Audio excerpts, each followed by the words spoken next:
ನಾಡಿನ ಜನತೆಗೆ ನಮಸ್ತೆ.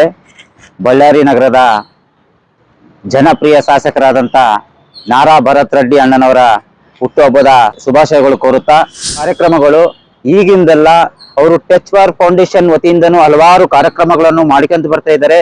ಈ ಸಮಾಜದ ಬಗ್ಗೆ, ಬಡವರ ಬಗ್ಗೆ, ರೈತರ ಬಗ್ಗೆ ಅತ್ಯಂತ ಕಾಳಜಿ ಇರುವ ನಮ್ಮ ಜನಪ್ರಿಯ ಶಾಸಕರವರು. ವಿರೋಧ ಪಕ್ಷ ನಾಯಕರು ಕರ್ನಾಟಕದಲ್ಲಿ 5 ಸ್ಕೀಮು ಜಾರಿ ಆದ ನಂತರ ಸರ್ಕಾರದಲ್ಲಿ ಹಣವೇ ಇಲ್ಲ ಅಂತಂದೇಳಿ ಆರೋಪ ಮಾಡ್ತಾ ಇದ್ದಾರ. ಇವತ್ತು ಕರ್ನಾಟಕದಲ್ಲಿ ಯಾವ ವಿಧಾನಸಭಾ ಕ್ಷೇತ್ರದಲ್ಲಿ ಅಭಿವೃದ್ಧಿ ಆಗ್ತಾ ಇದೆ ಏನೋ ಗೊತ್ತಿಲ್ಲ. ನಮ್ಮ ಬಳ್ಳಾರಿ ನಗರದಲ್ಲಿ ಅತ್ಯಂತ ಹೆಚ್ಚಿನ ರೀತಿಯಲ್ಲಿ ಇವತ್ತು ಅಭಿವೃದ್ಧಿ ಆಗ್ತಾ ಇದೆ. ಅದು ಸಂತೋಷದ ವಿಷಯ.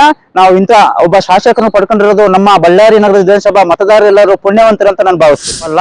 ಇದು ಬಿಜೆಪಿಗರ ಆರೋಪ ಅಂತ ಹೇಳಕ್ ಇಷ್ಟಪಡ್ತೀನಿ ನಾನು. ಯಾಕಂತಂದ್ರೆ ಎಂದು ಕಾಣದ ಅಭಿವೃದ್ಧಿ ಕಾರ್ಯ ನಮ್ಮ ಈ ಶಾಸಕರು ಮಾಡಿ ಜನಪ್ರಿಯತೆ ಪಡ್ಕೊಂತಿದಾರನ್ನ ಒಂದು ಉದ್ದೇಶದಿಂದ ವಿರೋಧ ಪಕ್ಷದ ಆರೋಪ ಆಗಿರುತ್ತಾಗ್ಲಿ, ಸಾರ್ವಜನಿಕರದಲ್ಲ. ಯಾಕಂದ್ರೆ ಇದು ಸಾರ್ವಜನಿಕರು ಸುಗಮ ಪ್ರಯಾಣಕ್ಕಾಗಿ ಟ್ರಾಫಿಕ್ ಲೆಸ್ ಬಳ್ಳಾರಿ ಆಗ್ಬೇಕು, ಸುವರ್ಣ ಬಳ್ಳಾರಿ ಆಗ್ಬೇಕು ಎನ್ನುವುದು ನಮ್ಮ ಬಳ್ಳಾರಿ ನಗರದ ಶಾಸಕರ ಒಂದು ಅಭಿಪ್ರಾಯ ಆಗಿದೆ. ಇವಾಗ ಯಾಕೆ ಇಷ್ಟು ಲೇಟ್ ಆಗ್ತಾ ಇದೆ, ಯಾಕೆ ಕುಂಠಿತ ಆಗ್ತಾ ಇದೆ ಕೆಲಸ ಅಂತಾರೆ. ಹಗಲು ರಾತ್ರಿ ಕೆಲಸ ಮಾಡ್ತಿದ್ದಾರೆ.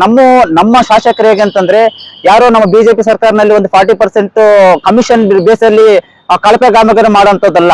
ನಮ್ಮ ಶಾಸಕರು ಏನಿದ್ರೆ ಗುಣಮಟ್ಟದ ಒಂದು ಕೆಲಸಗಳು ಆಗ್ಬೇಕೆನ್ನುವುದು ನಮ್ಮ ಶಾಸಕರ ಒಂದು ಅಭಿಪ್ರಾಯ.